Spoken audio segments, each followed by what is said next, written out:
Tadi ada berapa? Ada 4. Oke. Salah satunya akan kita bahas pada hari ini tentang kedaulatan rakyat. Oke. Coba sebelum kalian lebih dalam lagi apa sih tentang kedaulatan itu, coba dilihat tentang ini.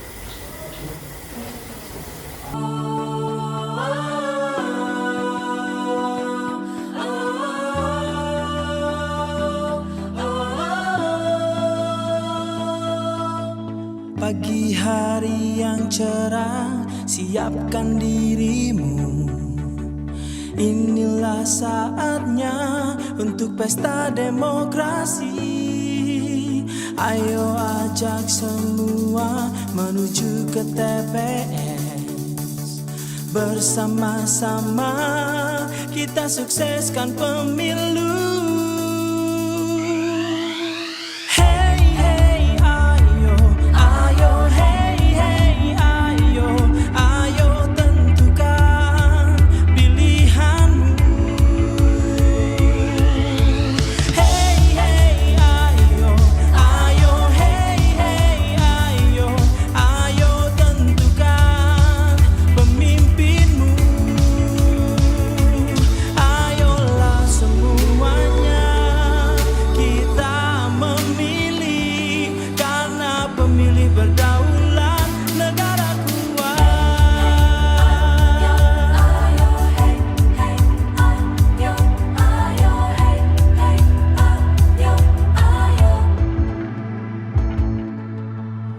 Secara langsung umum, bebas dan rahasia, bertindak jujur serta adil untuk bangsa dan negara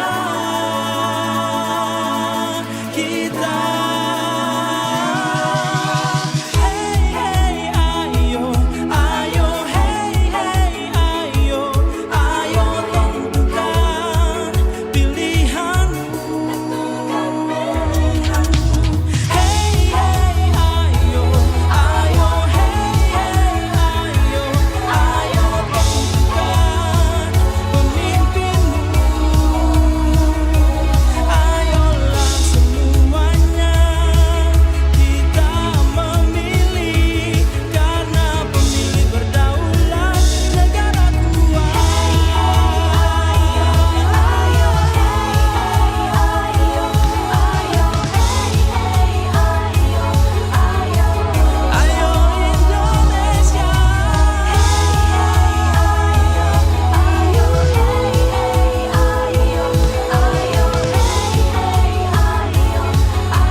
Selanjutnya, anak-anak dari video tersebut, kami pengen tahu nih, kira-kira dari video tersebut apa atau pertanyaan apa yang ingin kalian sampaikan.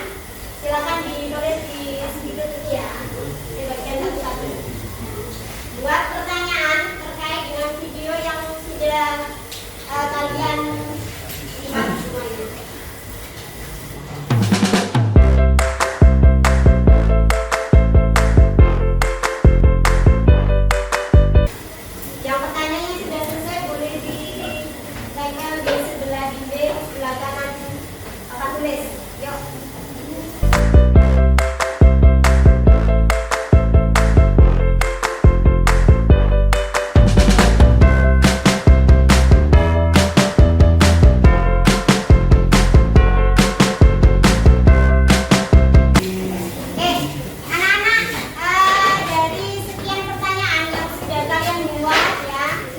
Di situ gitu ya.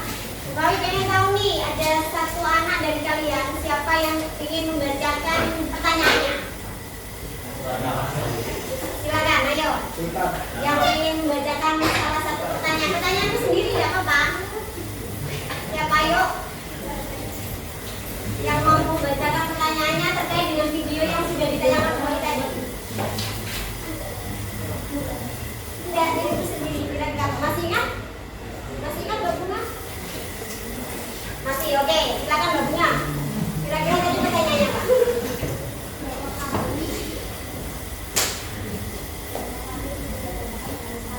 Oke, berapa kali kira-kira pemilu itu diadakan? Ada yang bisa menjawab? Berapa kali? 4 tahun sekali. Ada yang berpendapat lain? Berapa? 4 tahun. Ada yang lain? 5 tahun sekali. Oh, 5 tahun sekali. Oke. Jadi nanti akan pemilu itu diadakan 5 tahun sekali dan akan tahun ini, tahun depan ya 2024 itu akan diadakan kembali untuk pemilihan presiden. Oke anak-anak, salah satunya itu ada yang mau menyampaikan lagi pertanyaannya? Selain Mbak Bunga, ada yang lain? Oke, oh iya, silakan Mbak. Oke, mengapa sebagai warga Indonesia wajib mengikuti pemilu? Ada yang mau menjawab, bantu menjawab? Kenapa kok warga Indonesia itu wajib mengikuti pemilu? Kenapa? Ada yang bisa? Ada yang mau membantu jawab? Kenapa kok warga negara Indonesia itu wajib mengikuti pemilu? Kenapa? Ayo. Kenapa? Ayo. Karena, ayo, ini ada kaitannya dengan mata pelajaran atau materi hari ini. Kenapa? Mbak Desa? Yang kelas Mbak Desa? Kenapa nak? Masih berpikir. Kira-kira apa? Ayo, kenapa warga negara Indonesia itu wajib mengikuti pemilu yang sudah memenuhi syarat, yaitu umur 17 tahun. Oke, karena itu adalah merupakan hak sebagai seorang warga negara. Kenapa? Karena itu hak kita untuk menyuarakan suara hati kita, gitu ya, suara hati kita. Makanya kenapa? Terus kenapa kok dibatasi? Kenapa kok 15 gak boleh? Karena diyakini bahwa 17 tahun itu sudah mempunyai kematangan emosional atau emosionalnya sudah stabil ya, sudah stabil gitu ya. Oke, lanjut. Kita lanjutkan anak-anak ya. Nah, dari pemilu tadi itu kaitannya dengan kedaulatan. Materi kita kedaulatan. Kedaulatan itu apa sih sebenarnya? Kedaulatan itu berasal dari bahasa Arab, yakni daulah, yang artinya kekuasaan. Jadi kedaulatan adalah kekuasaan tertinggi dalam suatu negara. Nah, tadi dikatakan kenapa sih warga negara itu harus memilih? Nah, salah satu perwujudan dari kedaulatan itu adalah pelaksanaan pemilu. Itu salah satu perwujudan dari pelaksanaan kedaulatan. Khususnya di kedaulatan apa? Nah, ini akan kita bahas berikutnya. Oke. Jadi kedaulatan itu punya macam-macamnya. Ada 5 macam. Yang pertama adalah kedaulatan Tuhan. Yang kedua kedaulatan raja. Kedaulatan negara. Kedaulatan hukum dan kedaulatan rakyat. Nah, hari ini dari kelima kedaulatan ini akan kalian diskusikan bersama kelompok kalian yang sudah kemarin kita pilih berdasarkan observasi diagnosis pandemi kemarin ya. Jadi dari hasilnya silakan bentuk kelompok dari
Jadi nanti kreativitasmu yang sudah kamu hasilkan itu akan dinilai lagi. Apakah kebersihannya, kreativitasnya dalam menghasilkan produk dan lain sebagainya. Yang ketiga, presentasi ya. Presentasi, ketika presentasi itu dinilai semuanya aktif apa enggak. Nah, untuk menilai masing-masing individu itu juga kita nilai ya.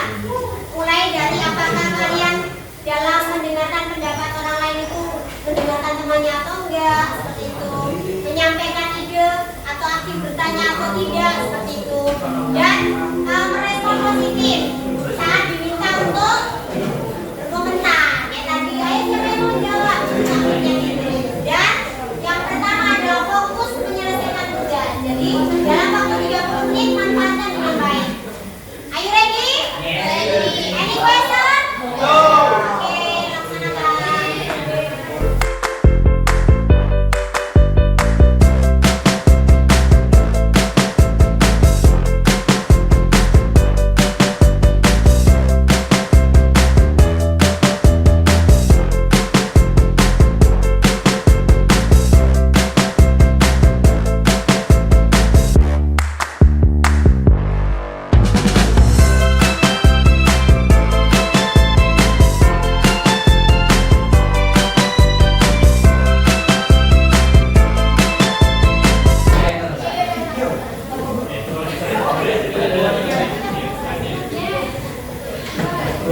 Oke, anak-anak semuanya, waktunya sudah selesai. Sekarang kita presentasi. Oke, di antara kelompok semuanya, kelompok 1 sampai dengan 5, yang sudah siap presentasi, angkat tangan. Kelompok mana ini? Oke, kelompoknya Mbak Nesya. Oke, beri aplaus untuk kelompoknya Mbak Nesya.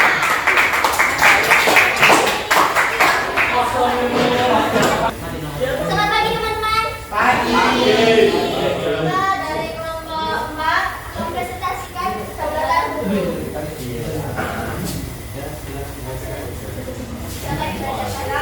Pengertian kedaulatan hukum. Pengertian kedaulatan hukum adalah apabila segala sesuatu yang berkenaan dengan hubungan antara penguasa dan rakyat mengacu pada aturan yang telah disepakati bersama, tidak hanya pada keinginan salah satu pihak, khususnya penguasa.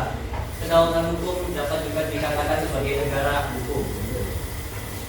Tokoh-tokoh penting dalam kedaulatan hukum itu adalah 1. Mukhodehut, 2. Blok, 3. Iman Irfan, 4. Ikram Duhud.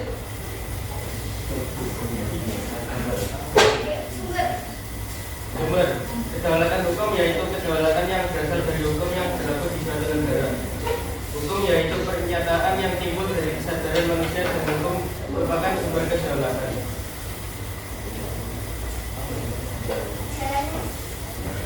Ajarannya, teori kedaulatan hukum adalah teori yang menempatkan pemimpin tertinggi di suatu negara sebagai figur atau tokoh melahirkan sistem, aturan dan hukum. Teori kedaulatan hukum berasal dari hukum yang berlaku. Negara melindungi hak-hak warga negara dan mewujudkan kesejahteraan umum. Contoh negaranya, negara yang menganut kedaulatan hukum adalah yang pertama Indonesia, yang kedua Amerika Serikat, dan ketiga bangsa-bangsa Eropa. Identifikasi kedaulatan yang dianut oleh negara Indonesia itu yaitu Indonesia menganut kedaulatan hukum dikarenakan Indonesia merupakan negara yang menerapkan hukum sebagai hal yang harus dijunjung tinggi untuk menciptakan masyarakat yang sejahtera. Negara yang memiliki kekuasaan tertinggi di tangan rakyat. Oleh karena itu, dalam perubahan ketiga tahun 2001 terhadap Undang-Undang Negara Republik Indonesia tahun 1945 sudah diubah dalam pasal 1 ayat 3 yang berbunyi negara Indonesia adalah negara hukum. Jadi sekian, terima kasih untuk presentasi kelompok 4 dari kedaulatan hukum.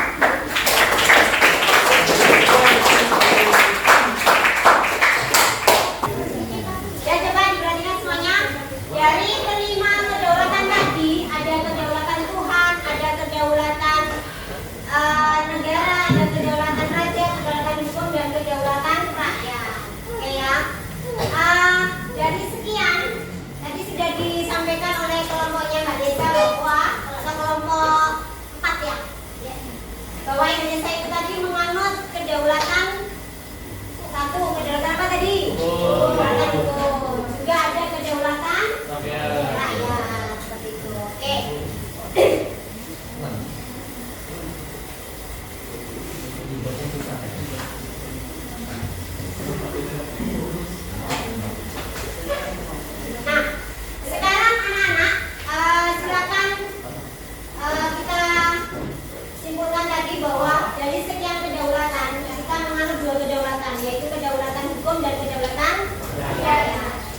dari pembelajaran hari ini, kira-kira apa yang akan kamu dapatkan?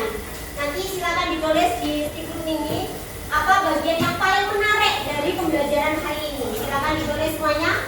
Mbak Desa bisa dibagikan stikernya. Oke. Terus yang kedua, berdasarkan apa yang telah kalian pelajari dan kalian diskusikan dengan kelompok kalian masing-masing, menurut kalian kedaulatan apa yang dianut oleh negara Indonesia? Tadi sudah kita diskusikan bareng ya. Jelaskan alasanmu. Oke. Terus yang ketiga, tantangan apa yang masih kamu temui dalam pembelajaran materi hari ini?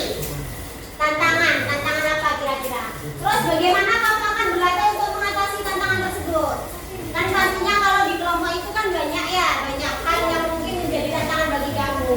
Nah, silakan dituliskan di buku itu. Dan yang terakhir, apa yang akan kamu lakukan agar hasil belajar kelompokmu lebih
Thank